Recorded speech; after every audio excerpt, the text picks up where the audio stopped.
gute ubwandu bwa HIV bwongera kugaruka mu 2025 kandi tuzi neza ko abantu bigishijwe tuzi neza yuko abantu bafata imiti ndagira ngo mperaho mbabaza utekereza ko ari nukubeshye twongeye kugira ino mibare iteye ubwoba bango so ntekereza ko habamo kwirara niko nabyita abantu basigaye bumva uko igihugu cyacu gitera imbere n'ubuvuzi bwacu bugatera imbere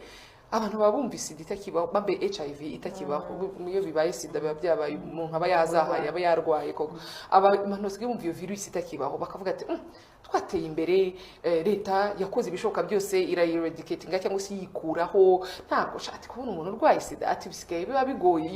so hakazamo akantu kitwa kwirara akantu ko kwirara rero ahanini ntabwo kazaza muri ya generation bavugaga irimo iyacu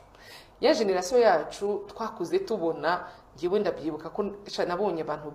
benshi harimo n'abafamiliye harimo n'abaturanyi abahana umuntu ngiye nabonye n'amaso ku maso umuntu ufite zona